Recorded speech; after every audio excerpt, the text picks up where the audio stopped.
সুপ্রিয় দর্শক, আসসালামু আলাইকুম। বাবুল এগ্রোর পক্ষ থেকে সকলকে স্বাগতম। আশা করছি সকলে ভালো এবং সুস্থ আছেন। সুপ্রিয় দর্শক, আপনারা দেখেছেন আমরা বিগত কয়েকদিন ভালো বকনা সংগ্রহের উদ্দেশ্যে বেশ কয়েকটি ফার্ম ভিজিট করছি। অতঃপর সর্বশেষ আমাদের উত্তরের 10 নম্বর সেক্টরে মোস্তফা কাকার ফার্ম থেকে অনেকগুলো বকনা, প্রায় 70 থেকে 80টা বকনার মধ্য থেকে আমি যাচাই বাছাই করে মাশাআল্লাহ 5টি বকনা ক্রয় করেছি। আমি আবারও বলে রাখি, এমন নয় যে উনি এই 5টি বিক্রি করবেন এবং আমি এই 5টি ক্রয় করেছি, এমন নয়। আমি আমার পছন্দ মোতাবেক মাশাআল্লাহ 5টি বকনা ওইখান থেকে সংগ্রহ করেছি। এবং ওনার ফার্ম থেকে বকনা সংগ্রহের উদ্দেশ্য একটাই, ওনার ফার্মের যে গাভীগুলো আছে এদের রেকর্ড মাশাআল্লাহ সবগুলোরই 30-এর উপরে।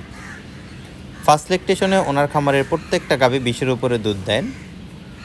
আপনারা যদি চান সেটা যাচাই করতে, তাহলে অবশ্যই কোনো একদিন আমার সাথে আসবেন, আমি সব সরজমিনে আপনাদেরকে সেটা প্রুফ দেখাতে পারবো।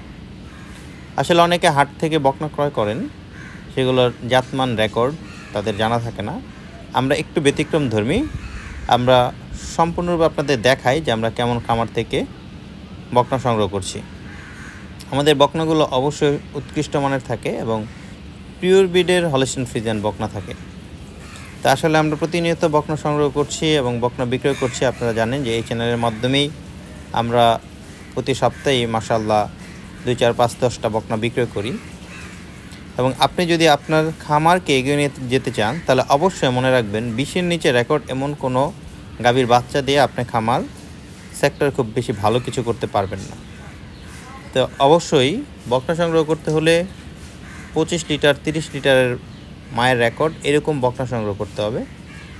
এবং আপনারা যদি আমাদের এই বকনাগুলো সংগ্রহ করতে চান, তাহলে অবশ্যই আমাদের সাথে যোগাযোগ করতে পারেন। এবং এই বকনাগুলো নিয়ে আমরা ডিটেলস ভিডিও আমরা পরবর্তীতে এই চ্যানেলে আপলোড করব। তো আপনাদের যদি আমাদের এই চ্যানেলটি ভালো লেগে থাকে এবং আপনি যদি আমার এই চ্যানেলের নতুন দর্শক হয়ে থাকেন, তাহলে এই চ্যানেলটি সাবস্ক্রাইব করতে ভুলবেন না।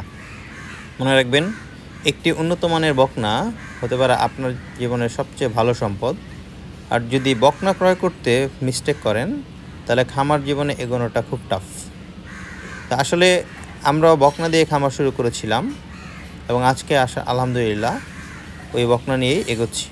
ভালো থাকবেন, সুস্থ থাকবেন। আসসালামু আলাইকুম, আল্লাহ হাফেজ।